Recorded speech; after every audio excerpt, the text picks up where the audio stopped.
Backhoe wasn't happy about it, but it started, so we're gonna do a little more spreading today. The ground's halfway froze. It's not. We thawed back out, got a little bit of rain, and now we're froze again. So get this old Jessie started up. Maybe. She's cold. Okay, hang on. We're trying. Come on, you got it, girl. Yep, we're getting there. Greta Thunberg just loves this. There we go. All right, we're gonna let these warm up for a second.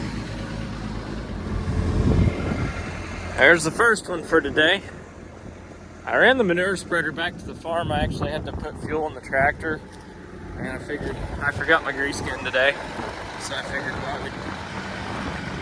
rather than running the pickup and fuel tank up here, which wouldn't have filled the tractor anyhow, I just ran it back to the farm and greased it.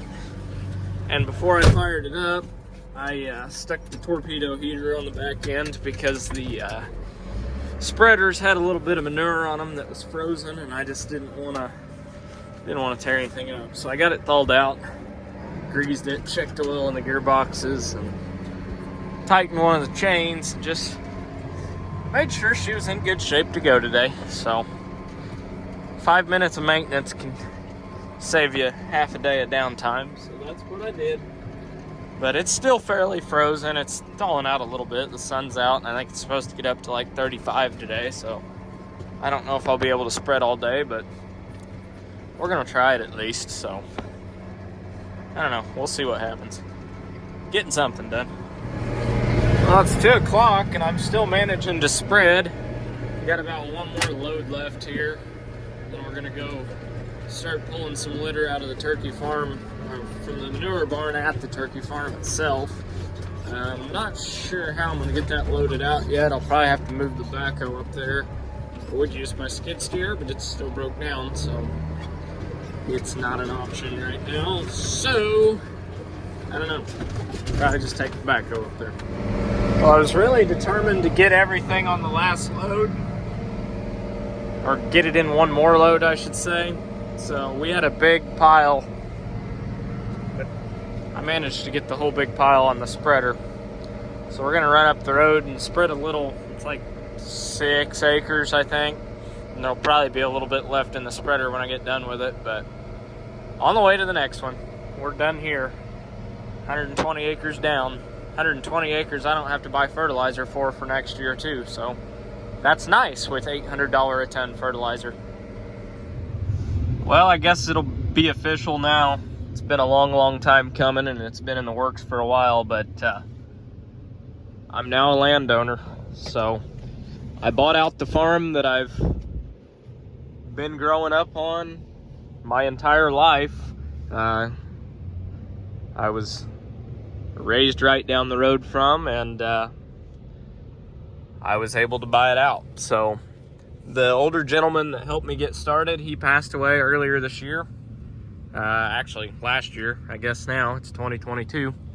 But I was able to purchase that farm, and so now it's just me, I guess. So I hope I can keep it going and keep his legacy alive, keep the operation going, and hopefully have something to pass down to my kids and their kids and their kids after that. That would be awesome, but we'll see. So I guess the bad news is that I am in more debt than I have ever been in my life since I bought this ground. But the good news is, got a lot of grain checks to go cash. So that'll start paying for it. But I'm going to be paying for it the next 30 years of my life. But really, realistically, I would like to get it paid off in about 20 instead of 30. The reason for that is the sooner I pay off the ground, the sooner I can go buy more ground. The more ground I get paid off, the easier it is to buy the next ground, because you can take the ground you got free and clear and spread your cost out and yada, yada, yada. So I want to get this ground paid for as soon as possible. The old tree trimmer up there, that looks like a very expensive rig, but the semi that's in front of him, you're about to see. Would you look at that? That is beautiful. Maybe one day I'll have one of those to like pull an excavator with or something. Trying something new today. Since the New Holland keeps giving me problems, I don't keep equipment that gives me problems, so I went and rented this Bobcat, and we're gonna see how we like Bobcats. And got a brush cutter with it too, and we're gonna go clean up this new farm. It's conveniently right beside Farm Credit, so I'll have to make sure that the corn's really pretty here so they keep giving me money. But picked up this farm for next year. It's like 10 or 15 acres, but kind of right in the middle of town, but I already farm somewhat close to it, so see what we can go tear up this afternoon. So far, this thing is absolutely awesome. If nothing else, I'm buying one of these brush cutters for sure. I mean, this stuff that I'm in right now is nothing. This is basically grass. It's that stuff there that I'm impressed with. This thing is a standard flow machine, and it still chews the hell out of any little limbs and branches and trees. I need one. I gotta get one now. I should have never rented it, because now I've gotta get one. Because I'm just thinking of all the fields I can go around the outside of and go trim all the trees back, trim all the limbs back. You're not gouging yourself on the backhoe. You're not out there with a chainsaw lopping off little bitty tiny limbs. This is the way to do it. This is the way to do it for sure. And the best part about it is, when you're pushing into the trees, pretty much everything flies into the woods and not in the field. So it's got that going for it too. So I really like this thing. But we're getting a little mowing done down here. Got quite a bit to go, but like I said, we're right next to Farm Credit, but there is some hellacious washouts here, so I'm gonna have to bring the box blade in here and do some fixing. But honestly, I think we can get this place lined out pretty good.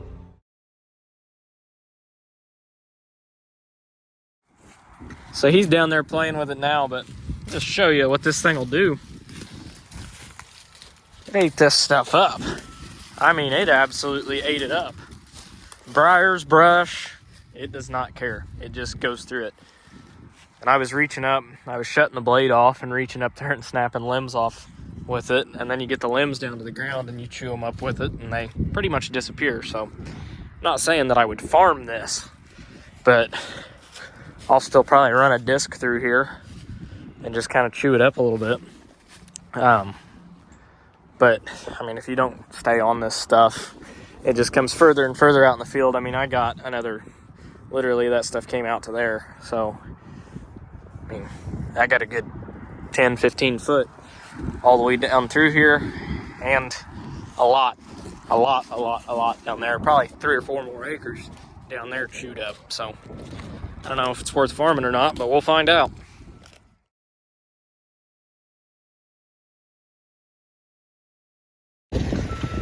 Here's a little demonstration on what this thing will do. You got trees, but not for long. Like, it will literally eat every one of these without a problem. This thing's awesome.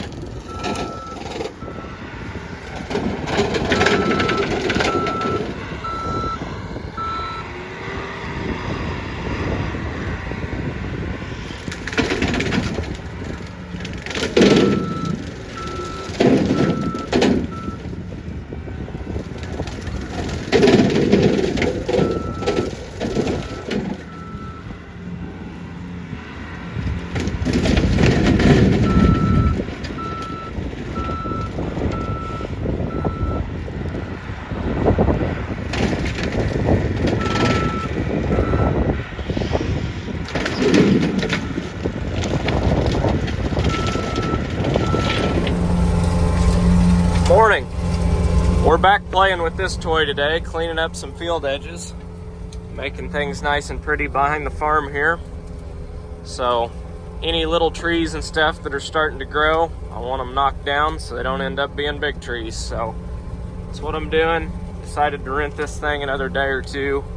For what I'm renting it for, can't beat it. So just having a ball with it out here, just chewing things up. I can see that tree right there. It absolutely annihilated it. And that's what I love about this thing. See, I'm not just trying to mow grass with this thing. It's like these little trees and stuff here, trying to knock them out. So you pull up to them and you just chew them up. And it's pretty much as simple as that.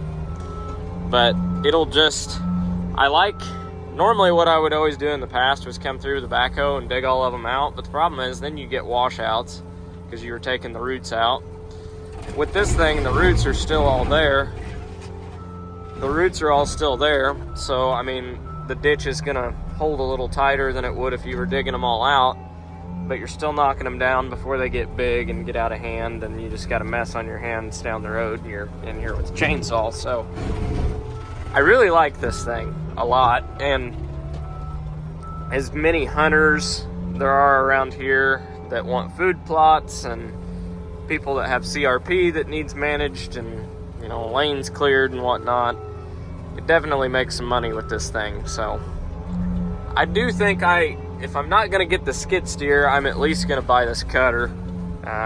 They're about $5,000 for this one here. This is a standard flow one too. It's not a high flow, so I can run it actually with my New Holland if I decide to keep it. So my New Holland's a little bit bigger skid steer than this too. Have to get another go at that tree. There we go. But I mean, this thing just eats pretty well, so really happy with it.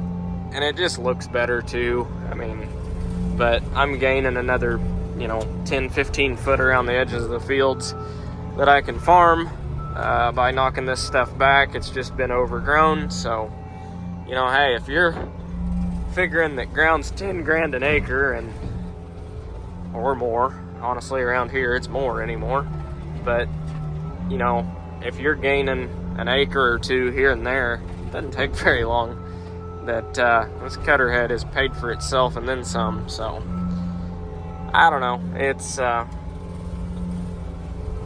may not be the right thing to be doing, farming closer to the ditches, but I'm not gonna crowd them with a tillage tool or anything. I'm just gonna hang the sprayer boom out here a little further and plant a little further, and if it grows something, it grows something. So I don't know, if nothing else, it looks better. Today's been wash day, so we're getting everything shined up, both semis, both big tractors, getting everything looking presentable again. So not fun, but we're making it work. If anybody knows who's good at polishing these trailers up, I'd like to have this one polished. So let me know in the comments on that one. Getting into the fun trees today. Some of these are pretty decent size, and this thing's just eating them up. Making this ditch look a little better. Cleaning it up before these trees get too big. There's several of them down through here.